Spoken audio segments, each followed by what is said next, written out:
சரி, அப்படி ஒரு நடக்குது அப்படிங்கிறப்ப தமிழக வெற்றி கழகத்திட்ட ஒரு கேள்வி இருக்குது. உங்க கட்சியை சேர்ந்தவங்களுடைய கொடியை பயன்படுத்துறாங்க அப்படிங்கிறப்போ, அது கொடியை பயன்படுத்துறது அப்படிங்கிறது கிரெடிபிலிட்டி சம்பந்தப்பட்ட விஷயம். ஒரு கட்சியினுடைய கிரெடிபிலிட்டி சம்பந்தப்பட்ட விஷயம். யாராவது ஒருத்தர் வந்து, "எப்பா இந்த மாரி கட்சி கூட்டத்துக்குலாம் போகாதீங்க. மீறி போகிற கொடிகள்லாம் எங்களோட கட்டுப்பாட்டுல இல்ல. அவங்கலாம் எங்களுடைய கட்சியை சேர்ந்தவங்க இல்ல."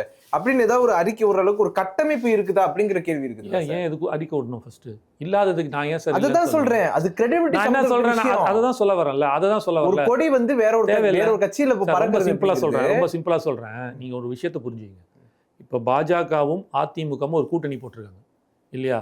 அப்ப 100% அதிமுககள் சந்தோஷமா தான் பாஜக கூட்டணி போட்டிருக்காங்க. யாருக்குமே எதிர்கருத்தே கிடையாது. ஆனா கட்சிக்கு அவங்க கட்டுப்பட்டு தான் ஆகணும். அவ்வளவுதான். புரியுதா? அப்போ தலைமை ஒரு முடிவு எடுக்குது இல்ல, அந்த முடிவு தானே பிரதானமான ஒரு விஷயம். புரியுதா? இப்போ நான் வந்து ஒரு அதிமுக காரன் ஒருத்தன் எனக்கு பிடிக்கலங்க, பாஜக கூட கூட்டணி போகக்கூடாது அப்படின்னா உடனே எடப்பாடி போகாம வந்துருவாரா? போறாருல. அவர் முடிவு எடுக்கிறாங்கல்ல எல்லாருமா சேர்ந்து, அதுக்கு தலைமையில தலைவர் எடுக்கிற முடிவு. அந்த மாதிரி இந்த இடத்துல ஒரு நேரங்காலம் வரும்.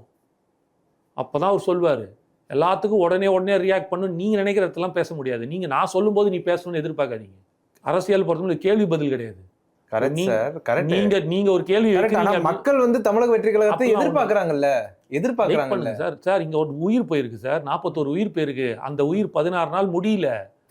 நீங்க அன்னைக்கு அதான் சொல்றவல்ல, அதுக்கு நாங்க மனித நேயத்தோட இருக்கோம். அரசியல் பண்ணல. ஒரு நாள் போயிட்டாங்க, நின்றுட்டு அதை பார்த்துட்டு அந்த இறப்பை பார்த்துட்டு வந்து ஒரு ப்ரெஸ் மீட் கொடுத்துட்டு போயிட்டே இருக்கிற அரசியல்வாதிகள் தான். நான் எல்லாரையும் சொல்ல, நான் அதை கொச்சையும் படுத்தலை. பண்ணாங்க, அக்செப்டட். ஆனால் நாங்கள் அப்படி இல்லை.